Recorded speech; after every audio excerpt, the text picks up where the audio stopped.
Hi everyone, let's go over my bullish and bearish Elliott wave scenarios on Bitcoin, starting with the bullish scenario where we are looking for a continuation to the upside. So here we have an impulse in blue, 1, 2, 3, 4, 5, currently working on this blue wave 3 with the white subwave count, 1, 2, 3, 4, 5. Now the common target for your wave 4 here in white is the white box here, the 0.236 to the 0.5 Fibonacci taken from the low to the high of your wave 3, giving you a target between 99.7k and 98.5k. The invalidation for this white wave 4 here is the 0.618 at 98k. Now you can see another 0.618 on my chart, which is the one here at 97.4k. And this is the invalidation for the blue wave 4. So just to track both of the invalidations for the wave 4s, I have them on my chart, but the first one that's important is the one at 98.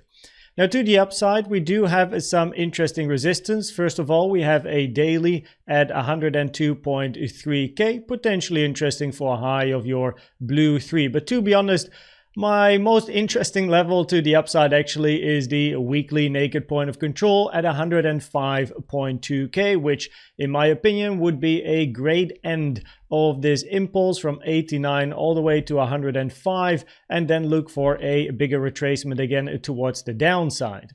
If we then look at the bearish scenario, then here the bearish scenario is an ABC towards the upside. So here we have a wave 1, 2, 3, 4, 5, 3-wave retracement in B, and then again 1, 2, 3, 4, 5.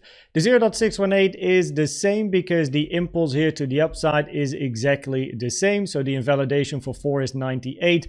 The main difference between this scenario and the more bullish scenario is that in this particular scenario you look for one more high and then a bigger retracement to the downside, and in the bullish scenario you're going to create 2 more highs, right? So that's the main difference. You can see the polylines here as well representing the price section. Bullish is blue, bearish is white in this case.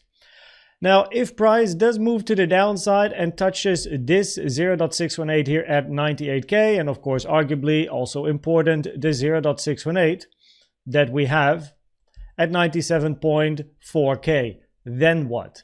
Now if that happens, right, then there is 3 scenarios that come into play, and depending on the price action to the downside, we will know the probabilities for these scenarios. First of all, if you do move to the downside, right, it's in preparation of, you could count potentially a finished ABC to the upside. Now, the reason the probabilities for this are lower is because your wave C needs to be, of course, a 5-wave structure, 1, 2, 3, 4, 5. And if you look at this range or you look at this range, then these 2 ranges are shorter in time than your wave 2, and it is common for wave 4s to be longer in time compared to your wave 2s. So in other words, inside your C you need a 1, 2, 3, 4, 5 wave structure. You take the Fib time tool here, right, take it from the start to the end of your 2, and then you only toggle on the 1-to-1, and preferably your wave 4 would end around the 1-to-1 or after the 1-to-1.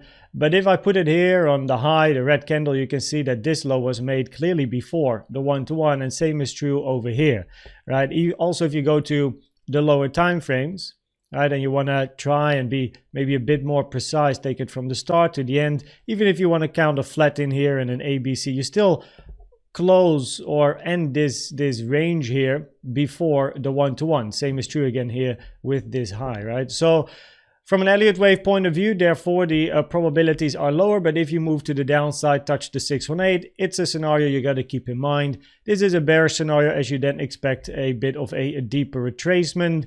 Another bearish scenario would be a 5-wave impulsive structure, 1, 2, couple of 1-2s on the lower time frames, 1, 2, and then eventually 3, 4, and this is your finished 5.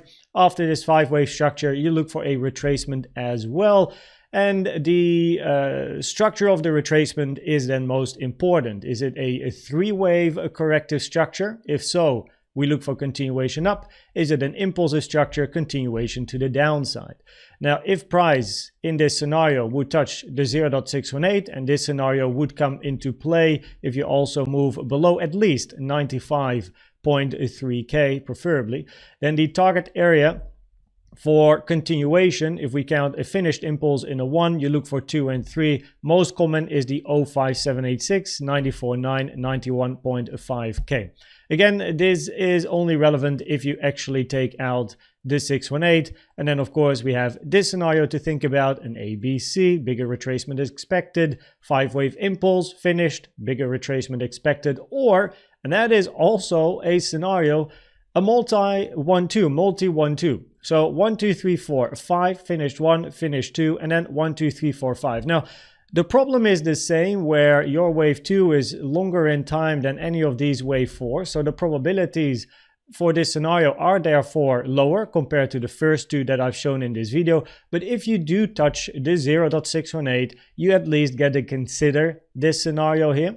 The invalidation is taking out the low at 95.3K, and what you want to see in this scenario is a 3-wave corrective structure and then move back towards the upside. Your wave 2 has to be a 3-wave structure, flat, zigzag, WXY, not a triangle. That's something we do not like to see. You do have a little bit of support to the downside here. First of all, of course, you have the point of control, which is above the 618, but then you have the daily naked point of control here at 96,850, which for this particular scenario would be an important level of support.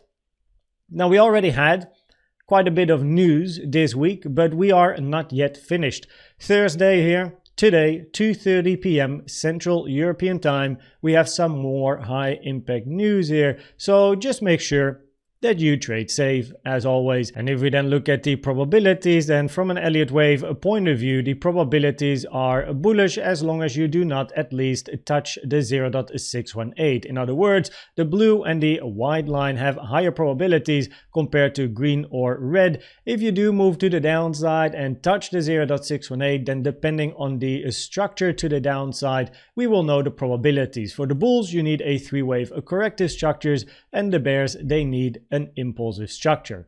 Also, make sure you keep an eye on the CVD divergences. Locally here, we have a little bit of bearish CVD. If you do zoom out, then you can also see you do have a bullish CVD here on yellow, higher low on price, lower low on the CVD. But as always, the local CVD divergences are very important, so keep an eye on the local range.